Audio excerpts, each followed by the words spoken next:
It is the 200 level. Mike Carpenter here on a Wednesday morning.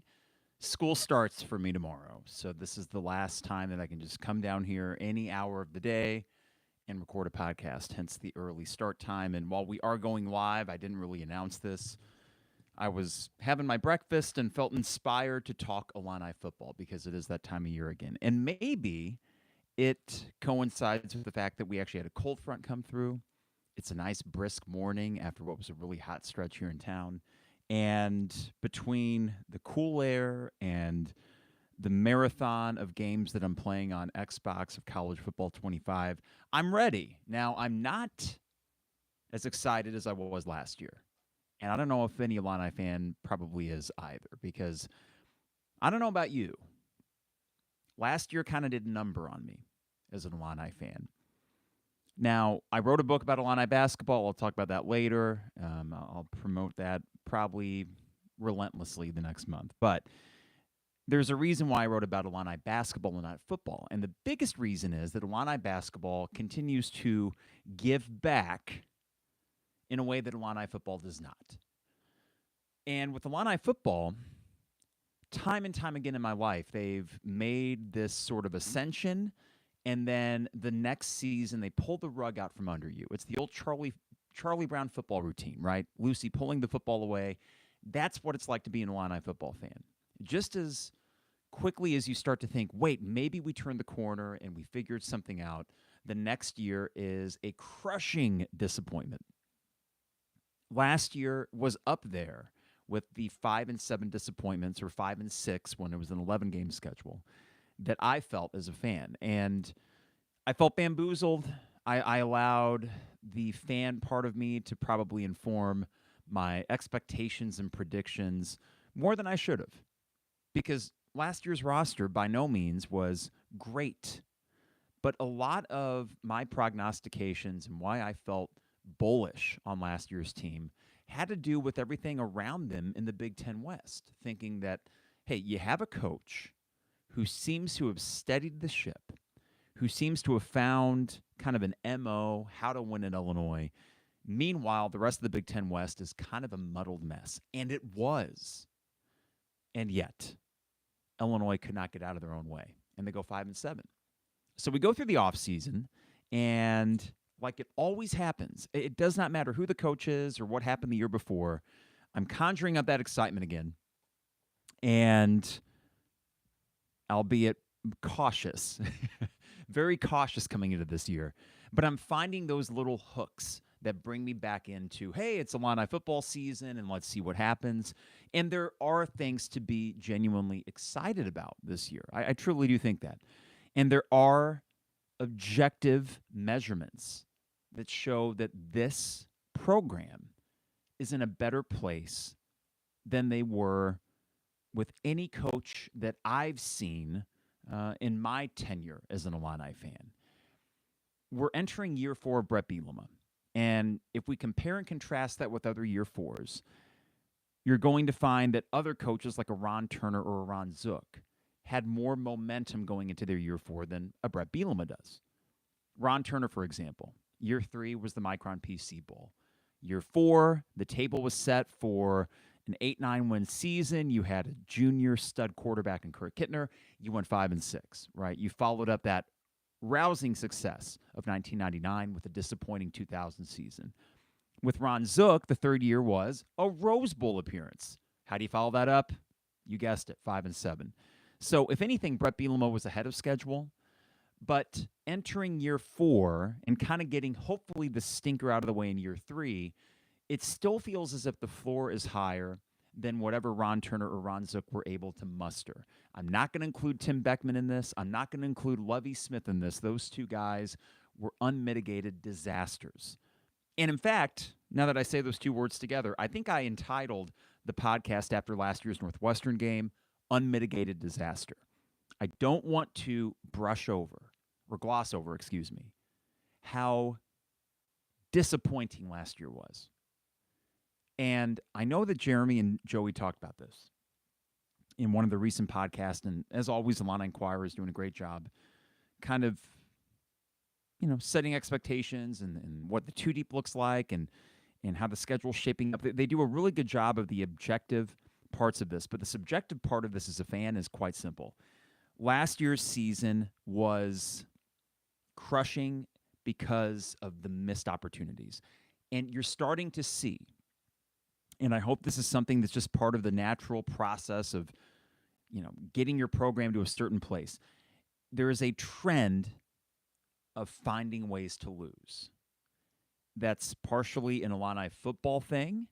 We've seen it plenty of times, no matter who the coach is. It's also partially a Bret Bielema thing until it isn't.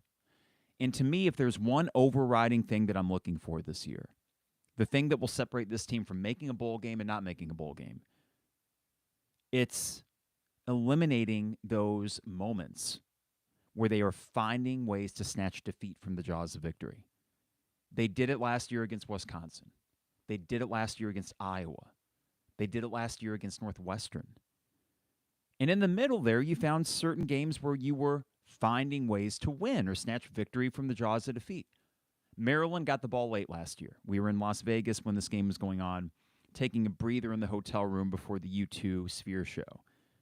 And during that fourth quarter, Tua? Oh, God, who's this?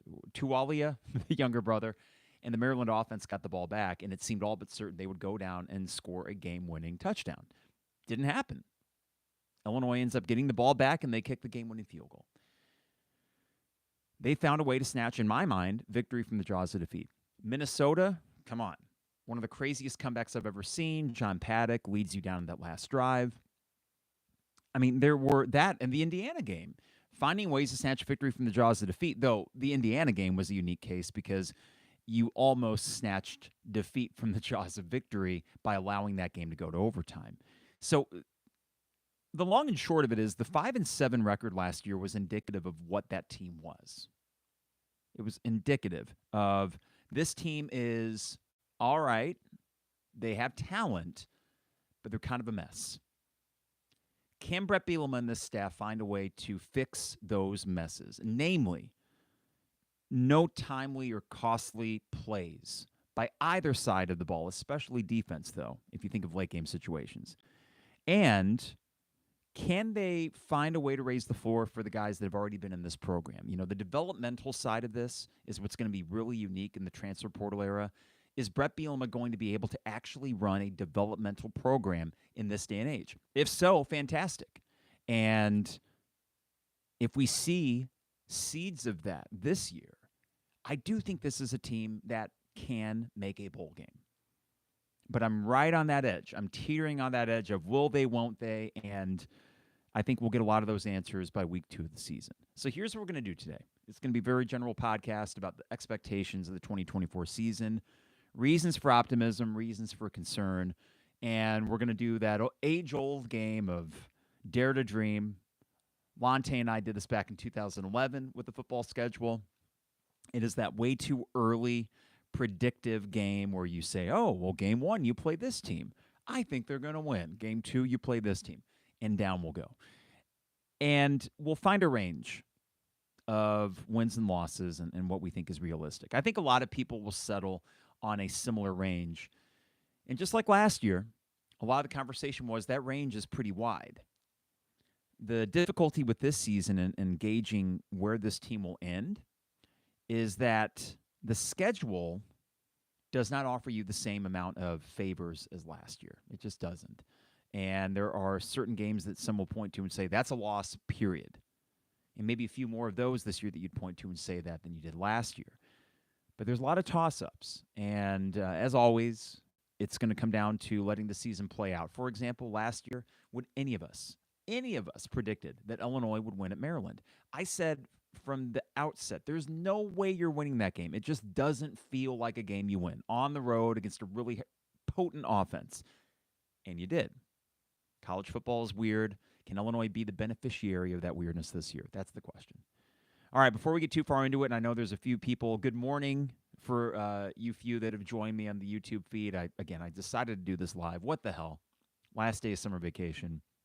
And get this out there. We will have Isaac. I'm going to record an interview with Isaac Ambrose, now in Michigan, So Isaac won't be able to do, at least in person. Maybe we'll figure out a Zoom way to do it, the in-person podcast. But it will be good to catch up with him and kind of get his thoughts heading into Illini football season. We'll post that podcast either this weekend or early next week. I'll talk to Trevor Valise sometime next week, and we'll just kind of trickle these out leading up to the opener against Eastern. Before I get too far ahead of myself, got to remind you the 200 level is brought to you by a new sponsor, Hamilton Walkers in downtown Champaign. Steak, seafood, drinks. Here's what you do when you go to Hamilton Walkers. This is the closest thing to a five-star restaurant I think we have in Champaign. It is my personal favorite place to eat, and I'm not just saying that because they're the sponsor. You will order whatever entree you want. So let's say you go on a date night with your significant other. You decide that you're going to get the bone-in ribeye, right? Fantastic choice. Bone-in steak is probably the way to go. They cut their own meat there, so you get whatever cut of meat you want. They have family-style sides. So here's what my wife and I do. We go there. We each get whatever cut of meat we want. Sometimes she'll get some seafood. Their seafood is second to none. And then we'll say, okay, we want to split some green beans and some steak fries. Because for me, when I get a steak, I need steak fries. These are generous servings. You also get bread. We always get the Caesar salad beforehand. And here's the reason that Hamilton Walkers tastes as good as it does. It is a scratch kitchen, meaning that everything is made from scratch. They don't even so much as get the salad dressing from a wholesaler. They make it themselves, and it tastes that way. One final thing I got to recommend about Hamilton Walkers, if you're a whiskey drinker like myself, their old-fashioned, I think, is the best in town. And I've had a few. I've had a lot. I've even perfected my own mix, but it doesn't come close to what they do. In talking to Nathan, the GM, it's all about measurements. That's what they've done to perfect not only their old-fashioned, but plenty of other cocktails. So that's Hamilton Walkers in downtown Champaign. Excited to let you know we will have a book event there in October, and I'll have more details as we get closer. Also, Brian Hansen, State Farm agent, Brian Hansen, online at brianismyguy.com. Life, auto, home, business, renters, you name it. Brian is my guy, and he can be your guy as well at brianismyguy.com.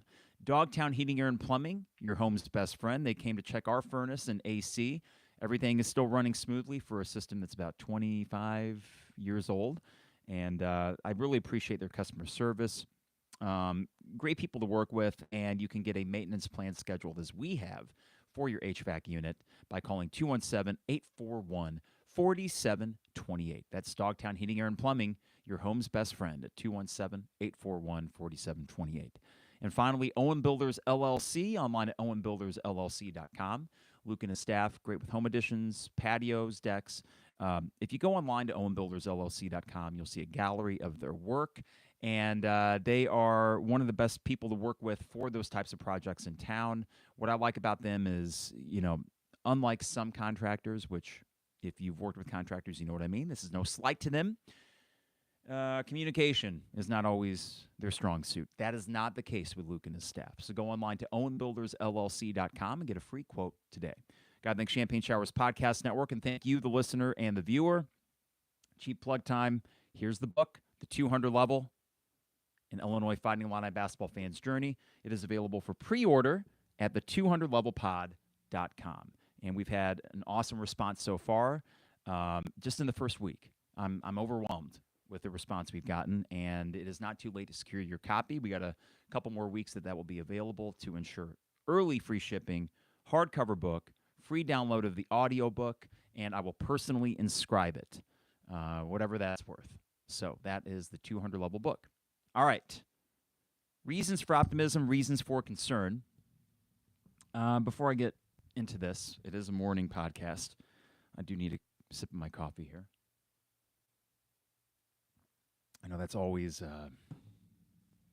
exciting podcasting when I take a drink of something, but when you do a monologue podcast, man, sometimes you just need to take a little break there. So reasons for optimism. Let's start with the good news and why I'm not going to use the word bullish because I was using that last year. Not that I believe in jinxes or anything like that, but I want to exercise cautious optimism.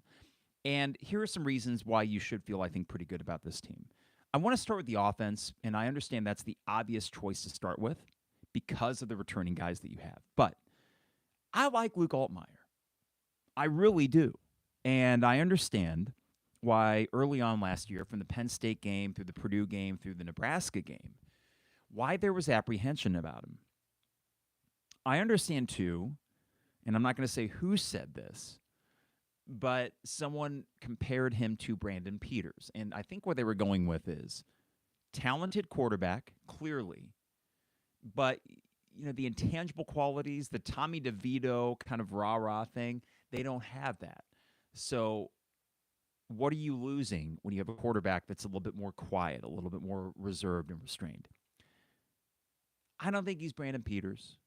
I think Luke Altmaier is a really good quarterback.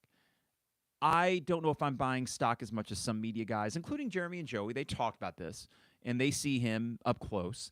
I don't know if I'm going to buy stock in the fact that he seems to be a more confident quarterback this year.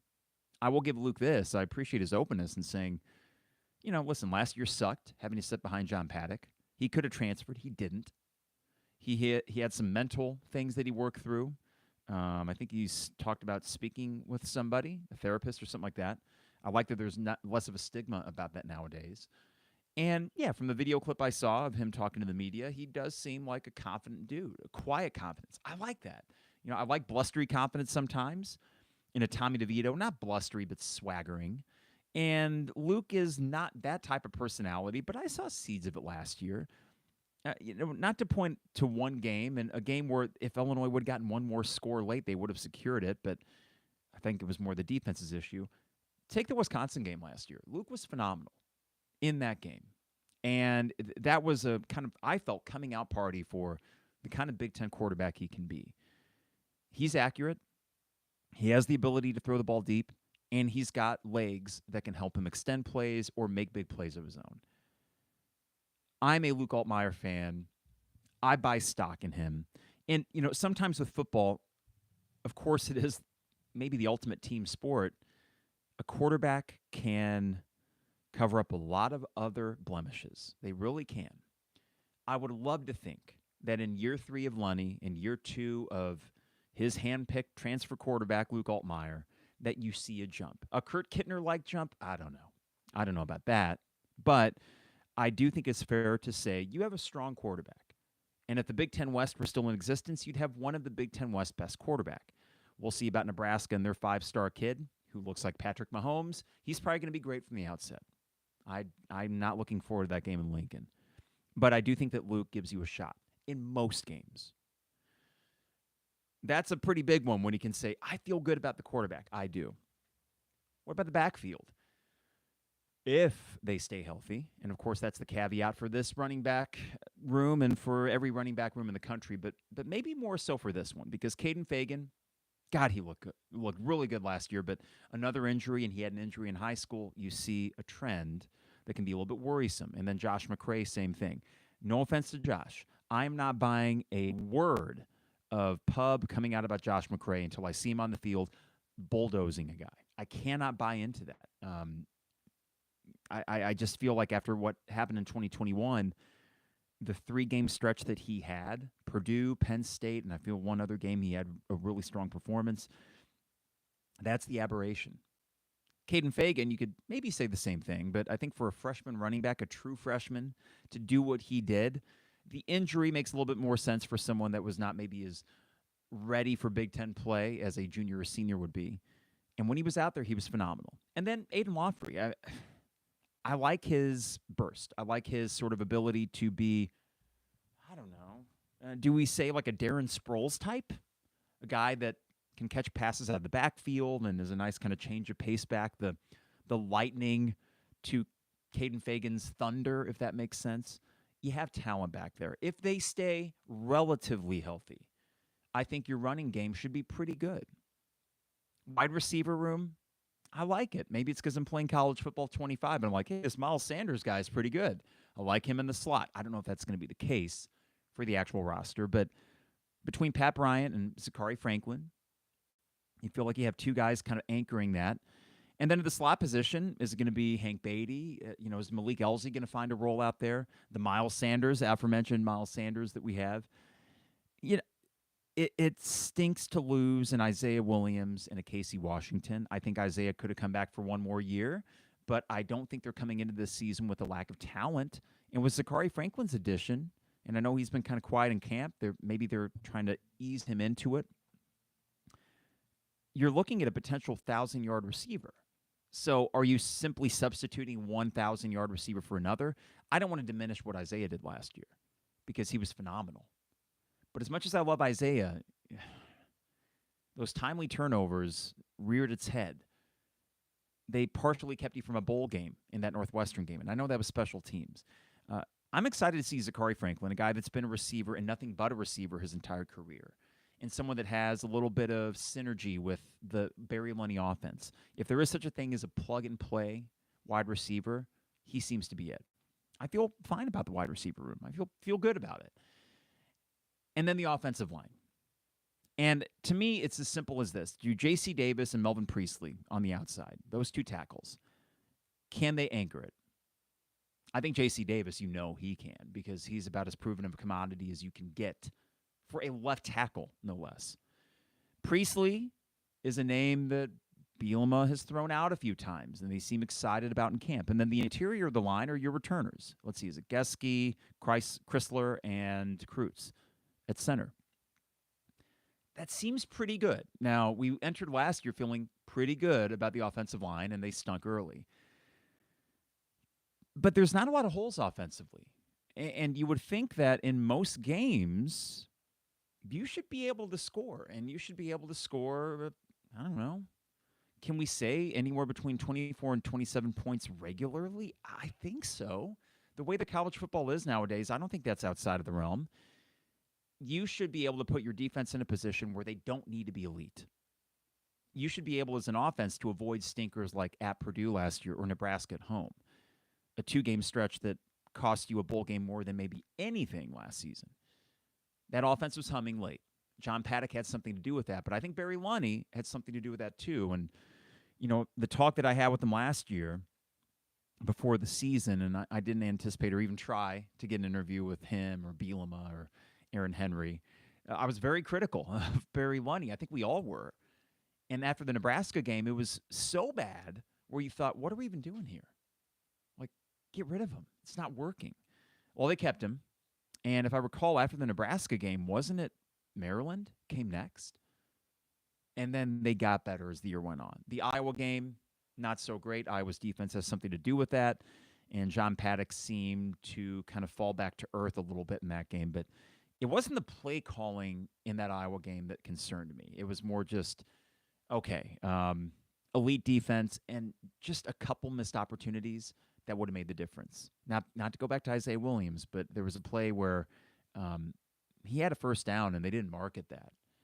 And I just remember that really sticking out like a sore thumb. It was late third quarter, early fourth quarter, and something that contributed at like 1,000 paper cuts to that loss at Iowa. Offense, if you said, what's your confidence level on a 1 to 10? I'd say at least a 7. And why I wouldn't go an 8 immediately is because of injury concerns in your running back room. Can they stay healthy? If they stay healthy, I'm going a solid 8 out of 10.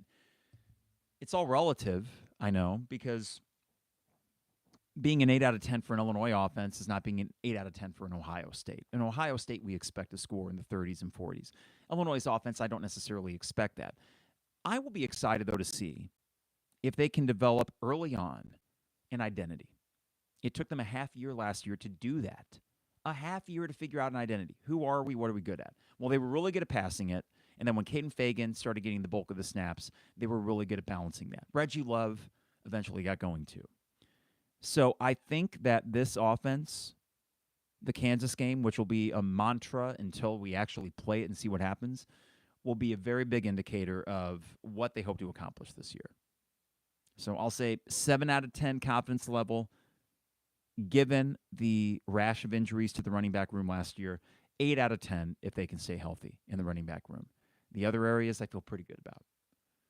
Can we throw, before we get to defense, special teams? I feel good about it. I'm excited to see Alano out there as your full-time kicker. I know Caleb Griffin had some big kicks in his career, but special teams, not really too concerned about that.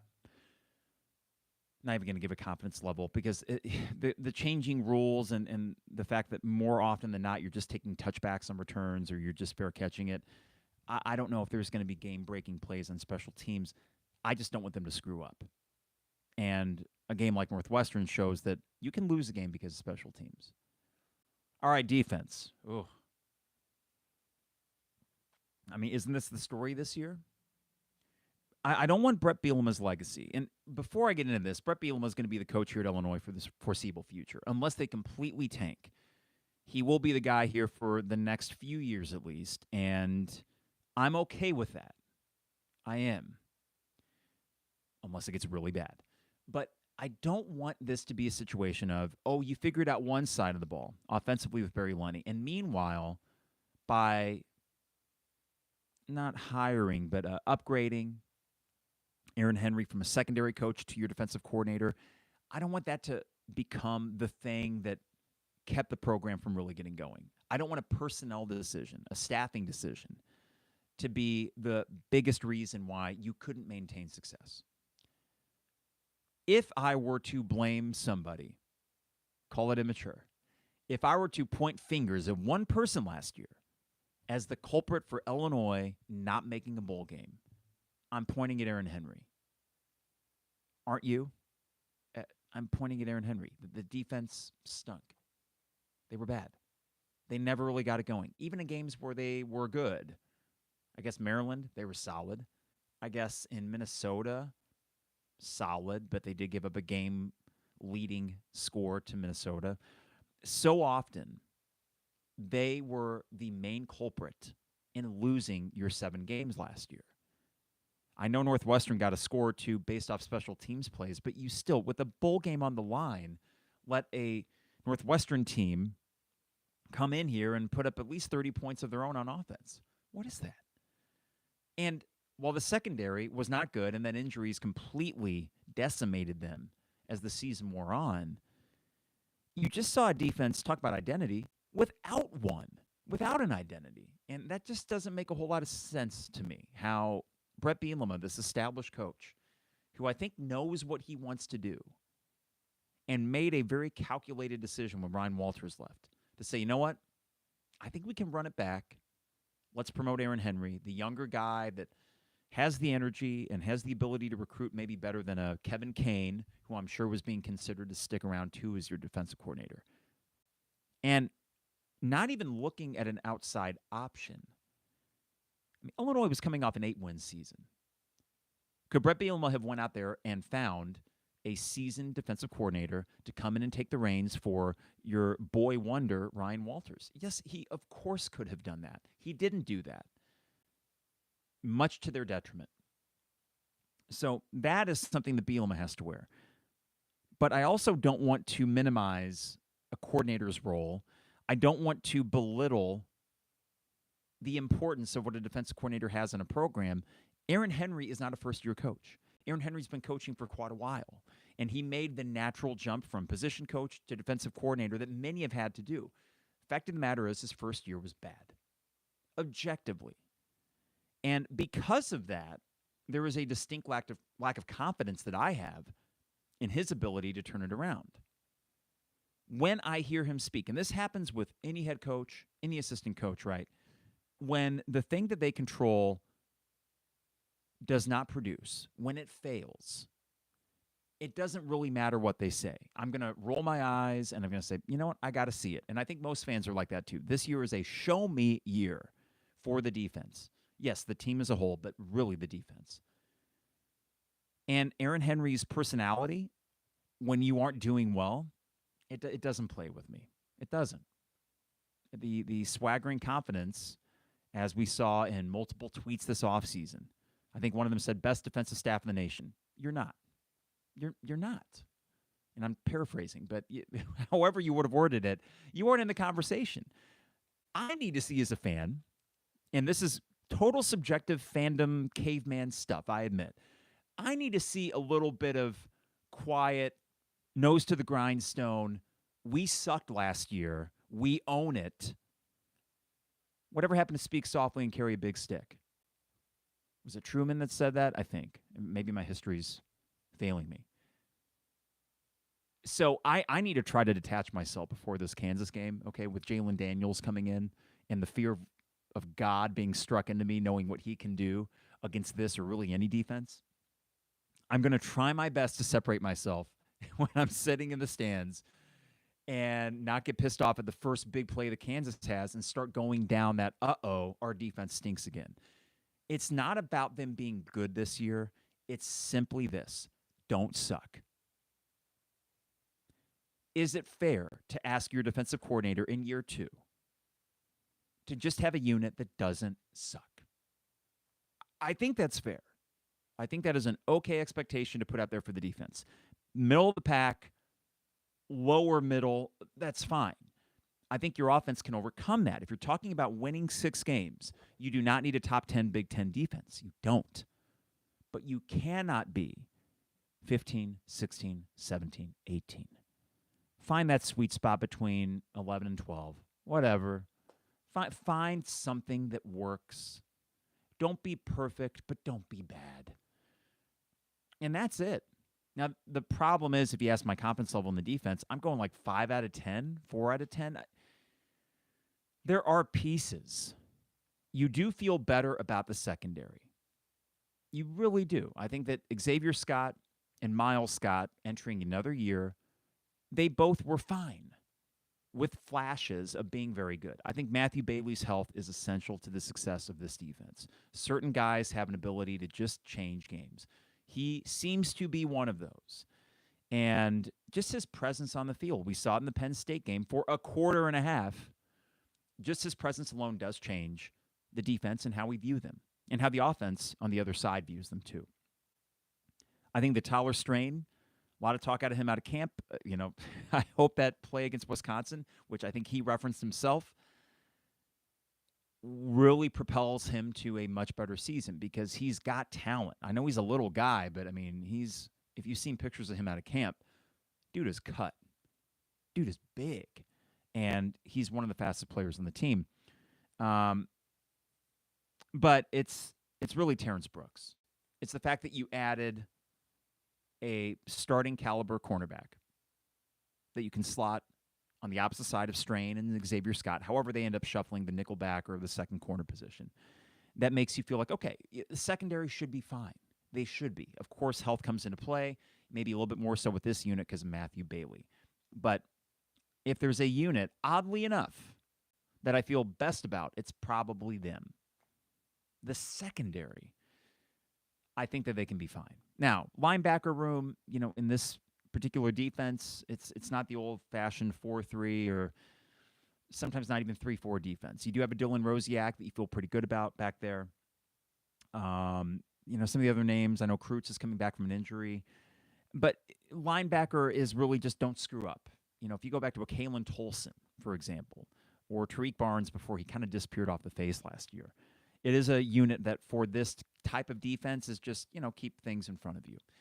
It's the defensive line losing a Johnny Newton, and the fact they weren't able to capitalize on an All-American season, Big Ten Defensive Player of the Year season, and be even a serviceable defense. That is where, if there's anything that sticks in my craw, it's that Aaron Henry wasn't able to do more with that.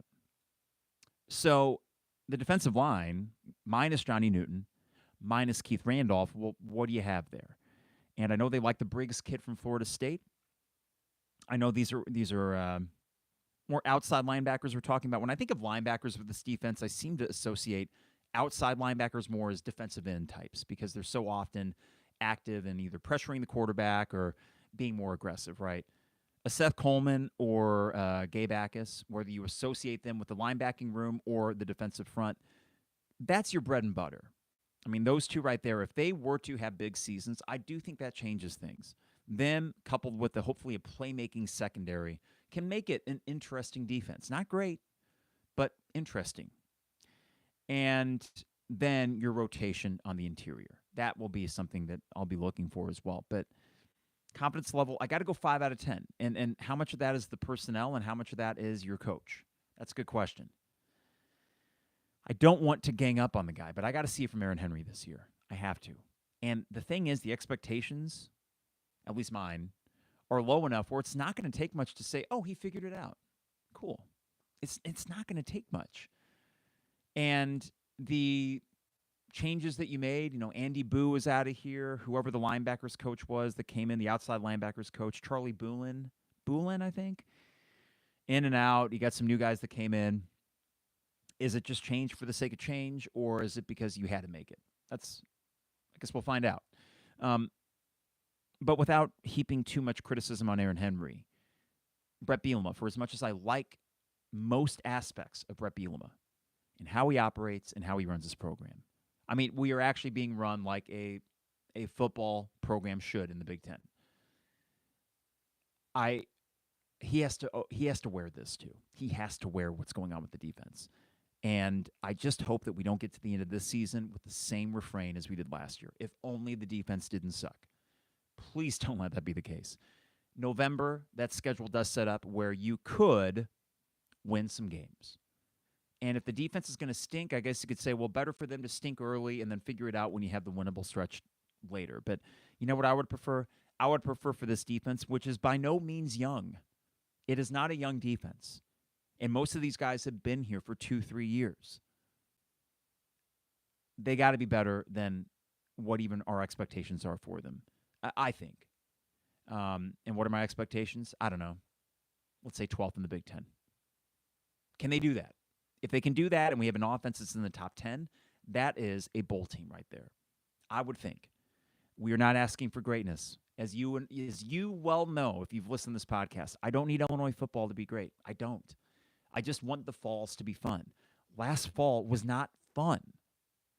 Because the way it started, because the inability to really ever garner actual momentum. That was a torturous season in many respects. Yes, it is a far cry from the Tim Beckman or Lovie Smith era, but that is a skinniest kid at fat camp argument. If you were looking at last season in the context of the Bielema era, that can't happen. And I think we would all admit or acknowledge that Illinois football was not in a position to miss opportunities. We have to grab those far quicker than any other program because we are just we're always precipitously on the edge of falling back down to the basement. That is our lot in life until we change it. And what really concerned me about last year was you had this golden opportunity, I felt like, with the schedule. You didn't take advantage of it, and then you found yourself where you so often do, on the outside of a bowl game with fans and recruits alike thinking, what is this thing? Now, reasons for optimism, to end with that, let's call it a compliment sandwich, an optimism sandwich. The way that Bielema operated from the spring forward, or early spring, shall we say, to now. The transfer portal, much more active.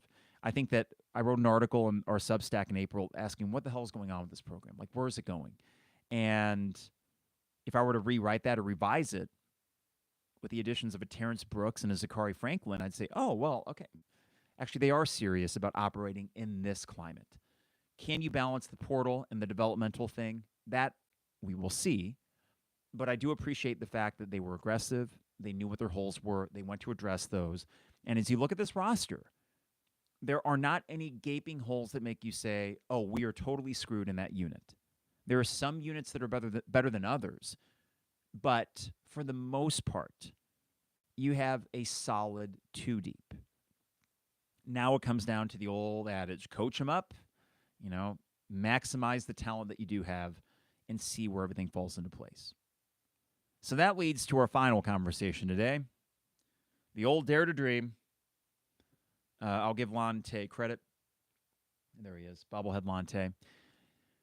Give him credit for the brainstorm that he and I did back in 2011. I think Jeremy was out for a day or two on the T&J show, and we decided to do, because it's fun, we decided to do the old, go down the schedule and predict wins and losses. So that's what we're going to do.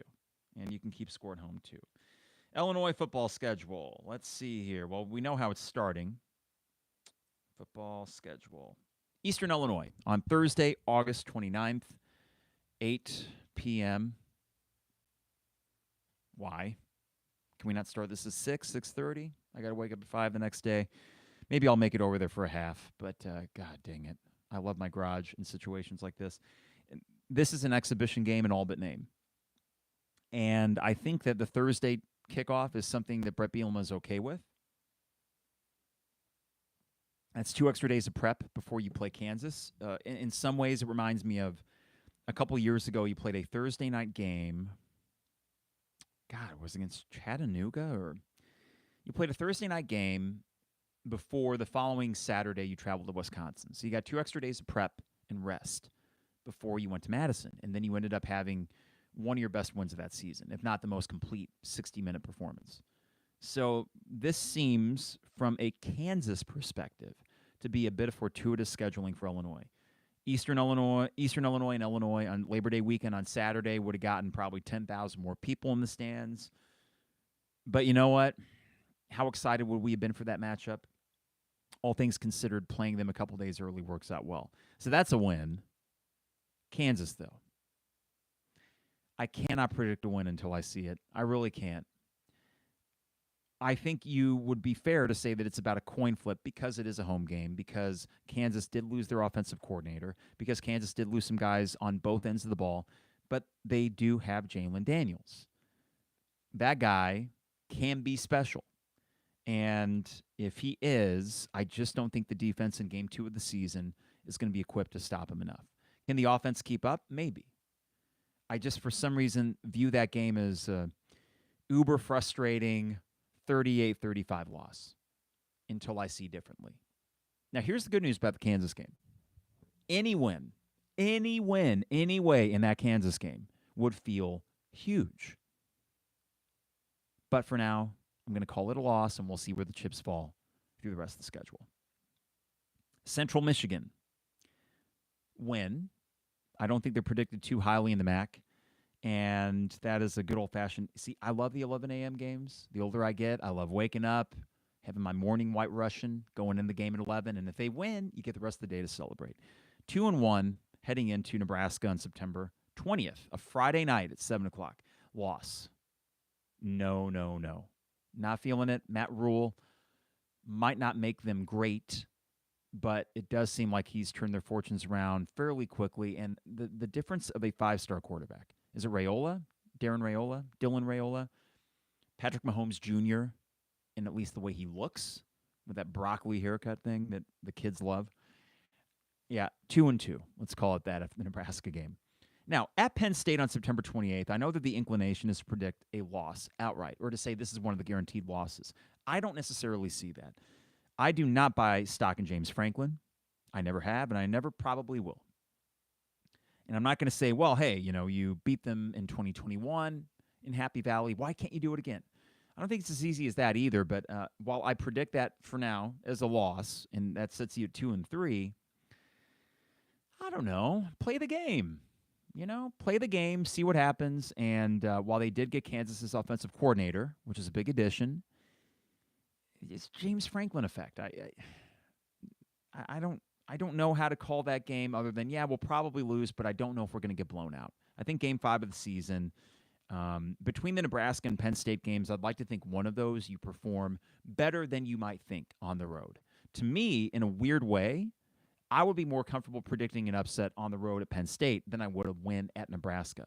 That might sound ridiculous, understanding that Penn State has more NFL talent, that they've been building this thing under Franklin for longer than what Matt Rule has at Nebraska.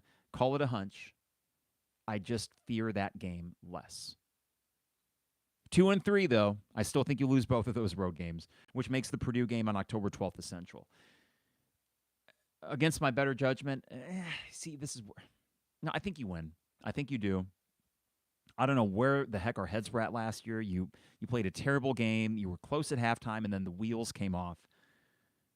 Purdue is not going to be good this year. I don't know if you're going to be good either in the grand scheme of things, but in a game that is a total must-win, assuming that you're 2-3, I think that's enough to help you get that win and find a way to be 3-3 after the first 6. Okay.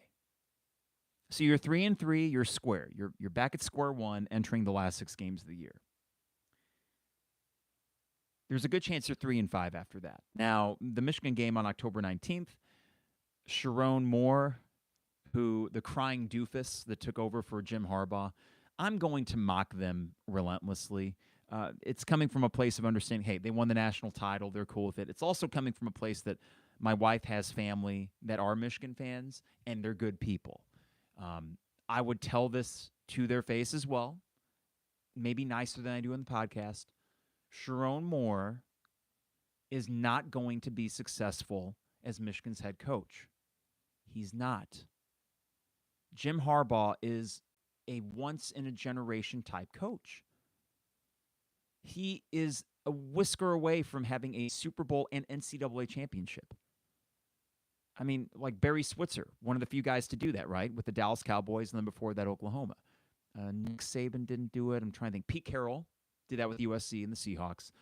Very few guys are even in that same kind of realm. You're replacing Jim Harbaugh with Sharon Moore. Why? Well, here's the thing about Michigan, and you know this as well as anybody if you've been following Big Ten football. Ohio State fans over the Tressel era and up to now, they've gotten a little too big for their britches, right? The Ohio State. But Michigan has always, even more than Ohio State, had a our stuff doesn't stink aura to them. The borderline Ivy League quality of Michigan exudes into the pores of its athletic department. And what comes out of it is an arrogance that thinks a Sharon Moore, for God's sake, is going to be successful as their head coach. He's not. I bet they go 8-4 this year. 8-4.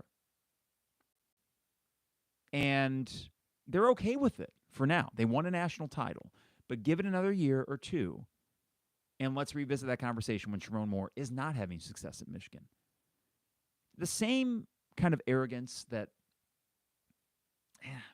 see, I want to be careful with this. When Juwan Howard was hired, I think there was a bit of arrogance, but also a bit of an inspired hire. Okay, this is a guy that had been in NBA coaching circles. This is a former Fab Five star and a Michigan man. Michigan loves their Michigan men. They love it. They were lucky, though, that Jim Harbaugh happened to be a Michigan man, because every other venture into that for their football program has failed. It will do so again with Sharon Moore. I think that game is close. I really do. In my bones, I don't feel that October 19th game being a blowout.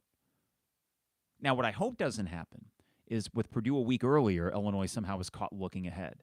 I think that, let me put it this way. I think Illinois will go 1-2 in this stretch. Nebraska, Penn State, Purdue. I think they will win one of those. If they win at Penn State, I could see them coming back here and losing to Purdue, and you're thinking, what the hell? As they're looking ahead to Michigan, right? I think they win one of those games. I think they probably lose to Michigan and Oregon, but I do think, unlike the Oregon game, which I'm not looking forward to at all, I am looking forward to the Michigan game. Let's see what happens. You damn near won there 2 years ago with a Michigan team that made the college football playoff. And yes, your defense was a different beast then. But your offense, other than Chase Brown, didn't have a whole lot to hang its hat on by the time they walked into Ann Arbor 2 years ago. I think you hang. I really do think you hang in that game. And this comes down to, let's say you're 3-5 after the Oregon game. I think if you're any better than 3-5, you're in great shape. But let's call it 3-5 with Minnesota coming to town. Must win, you got it. 4-5. Michigan State, must win, you got it. 5-5. I'll give Illinois 5-5 through the first 10. At Rutgers. I don't know. I like playing them later in a weird way because I think the natural attrition that happens in a college football season can make Game 11 and Game 12 kind of a wild card. If you played Rutgers in September, when they're fully healthy and Greg Schiano has all the energy going there in Piscataway, I'd feel worse about it. But nonetheless, I can't call that a win. I'm going to call 5-6. Rutgers is just steady. They feel to me of a team that will say, okay, you go ahead and make the mistakes. We aren't going to make any mistakes. And we'll beat you 20-17 in very frustrating fashion. And that leads to Wrigley Field on Thanksgiving weekend, November 30th. Oh, boy. Yeah, let's call it a win. 6-6? 6-6. Let's go with 6-6. Is that overly optimistic? I don't think so. I think that's right in the middle. I think most people would say this team will win anywhere between 4-8, or if we want to narrow it down, 5-7. I'll tell you this much. If this team goes 7-5, I'm ecstatic. This is me trying to prove, once again, I don't need them to be great. A 7-5 season, I'm super happy, feeling really good about where this program's going. It's attainable. 6-6, certainly attainable. The problem is, if you don't win some of these toss-up games, like a Purdue, Minnesota, Michigan State, all of them at home, and I do think if we're talking a good season, you got to win all three of those at home. And in year 4 of Bielema, I think that's a fair expectation if you've actually made improvements. Listen, this is not a bad football program. It's not bad anymore. But now that you've been knocking on the door of making bowl games consistently, and as my friend Trevor Valise has said, if you had just replaced Virginia and Kansas with Bowling Green, you would have made three bowl games in a row. But as you sit here, you've only made one of the last 3. This is where that Kansas game means everything. If not everything, it means a lot.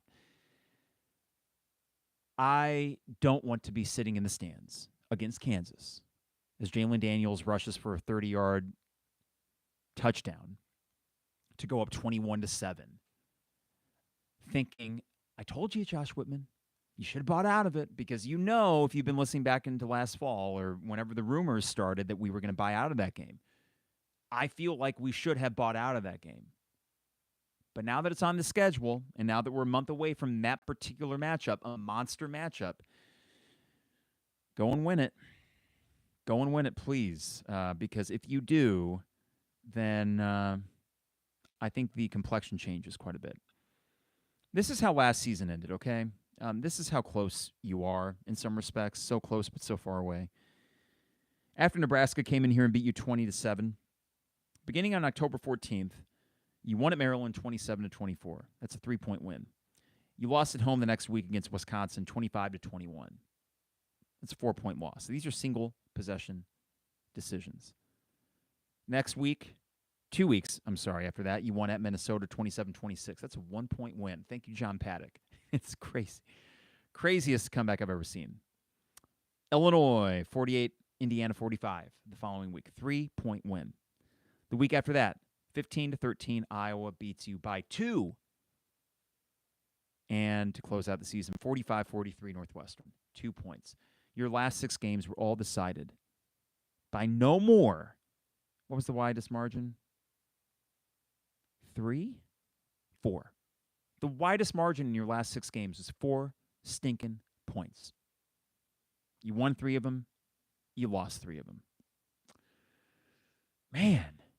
You're on the razor's edge. On the razor's edge of this. I mentioned the defense. To me, the concern is the Wisconsin 25 points. 17 of which I think were in the last quarter. Or the 26 against Minnesota. And Art Kalafalakis, whatever his name is, who cares? Indiana's 45. Northwestern's 45. 2 of which you could say are on the special teams, but that's still 30 points on their offense. This is the defense this season. That's the story, because I think the offense will get you those 27 points a game. I think they can. Can the defense keep teams around 24? There's going to be a bunch of close games this year, but really the tide can turn if we find ways to close them out. And if we do, should be fun. I'm excited, not like last year where me and Isaac were poor brothers the night before Toledo and I predicted 9-3. Listen, as you might know, listening to this podcast, I can get a little bit ahead of myself. That is the Fanboy Carp moniker that you find on Twitter. But this year, entering with a little bit more caution, I still think there are paths to a successful and fun season. And I hope that is the case, because I want it to work with Bret Bielema. He will get the time to make it work. He should get the time to make it work. But as an Illini football fan, I realize how perilous this program's existence is. Like, they need to figure something out in this new Big Ten, 18-team Big Ten especially, to avoid falling down to a level that they can't come out of. And that's why this year is about stemming the tide, about stabilizing yourself somewhere in that muddled mix in the middle of the Big Ten and avoiding the absolute pits. Can they do that? Is the question.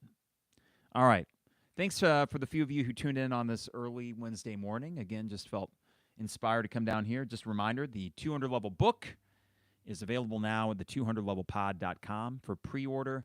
You get the hardcover book. You get the audio book. Personal inscription in the middle. I'll sign it, and we'll make sure that it gets shipped to you in September ahead of the October 3rd public release. We got some exciting things coming up with that as well.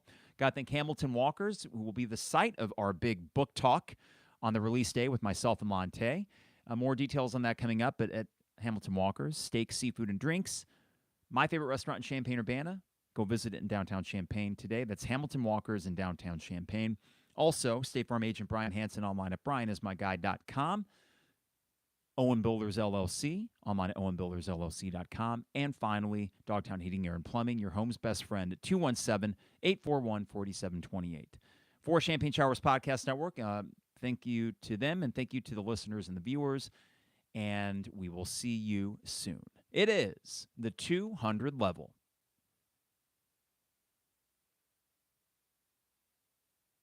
Thanks, YouTube. Take care.